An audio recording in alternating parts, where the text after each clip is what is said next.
So the Clippers scored 81 after halftime on 71% shooting. Can you kind of just start off by telling us, what kind of went wrong defensively in the second half? Can't. I'm sorry, Eric. I can't. Someone was not on mute. I couldn't hear you. Sorry. Try again. Yeah, sorry. Can you hear me? Yeah. Okay, sorry. It's pretty loud in the arena still. Yeah. Clippers 81 points after halftime on 71% shooting. Can you kind of just start off by explaining, what kind of changed in the second half defensively? Well, I think the beginning of the third quarter, we started off turning the ball over, and that initially got them going. The 71% shooting was also 74% from three. We were trying to guard the ball and struggled to stay in front. And when Rudy would come over to protect the rim, initially we were getting back to man, and he started making shots. And we played zone, got in full rotations against them with man making shots, and everybody made shots. That's their 74% from three, which is an unusual number. That said, obviously there's things that we didn't execute on, beginning with being able to defend the ball up front. And when guys are getting into the paint, they were also getting in when Rudy was reluctant to come over, or we were late in our rotations, and they took advantage of it with the ball moving. And we had five guys out there that were making threes, and they were all making them. So like I said, I think our inefficiency early on in the third quarter, turning the ball over. I don't know how many turnovers we had in the second half. It was, they led to a lot of baskets, and then obviously in the half court, they spaced us and moved it and had us on our heels. Sarah Todd, Deseret News. And can you tell me what it's like watching Donovan through this series? And, he had a couple more times in this game where, Beverly fell on his ankle, and then that last play with a minute left where he turned the ankle again, and he's, just giving it everything that he's got despite being so banged up. Well, he's a warrior, and, I think it's a unique player that has the competitiveness and the desire to play through that type of pain. And obviously you saw the way that he started the game, and I think as the game progresses, it just becomes harder and harder on him because of his ankle, and particularly when they're scoring the way they did, at an unbelievable level, that also can be deflating to your entire group. Tony Jones, The Athletic. Coach, you called several timeouts to try to, to try to stop the Tides and stem the runs. At which point does it just comes down to trying to get a few defensive stops and a few defensive rebounds on the few shots that they're getting?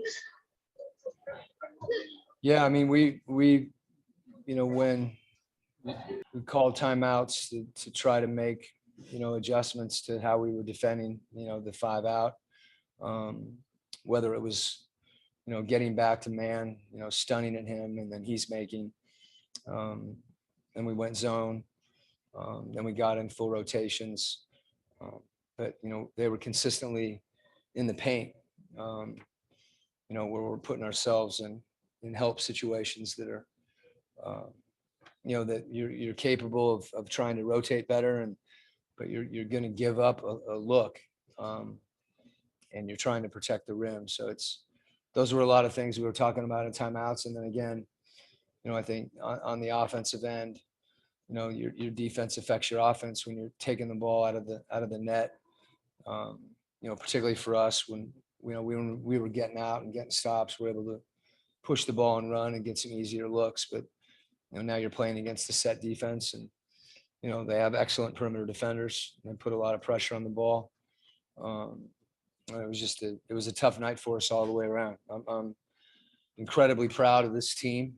You know, when you finish on a game like this, it's hard to reflect on what, you know, I think was, you know, an outstanding year with, you know, some high level performances, obviously, you know, in the playoffs, what Donovan was able to do, a lot of the individual things that our guys did, you know, just again, like I said, proud of this group and appreciate the opportunity to coach them. And obviously we would have hoped for a different result tonight. And it's hard, particularly when we have the kind of lead we did going into the second half to see, you know, the game finish that way and the season finish that way. Ben Anderson, KSLSports.com. Quinn, so when they can put Rudy in that awkward spot where they know they're going to beat their defender off the dribble and they're going to pull him over and then just kick to the corner for threes, is there any other adjustment you can make other than you just have to stay in front of your guy better, or you know, is it a Rudy problem? No, I mean, it schematically, you know, when man was in the strong corner early, Rudy shifted in, he's protecting the rim, and we're trying to fall off to, you know, to get to shooters. They put man on the other side of the floor, which, you know, in theory allows us to help more coming from the baseline.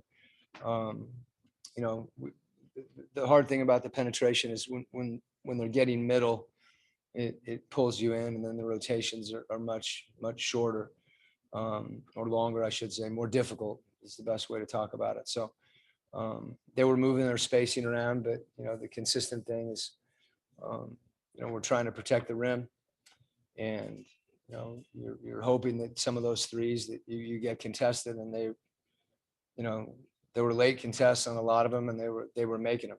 And, you know, obviously if you're shooting 74% from three, there's always, you know, we'll watch the film and, you know, we'll kick ourselves that there's things that, you know, we wanted to do more or better.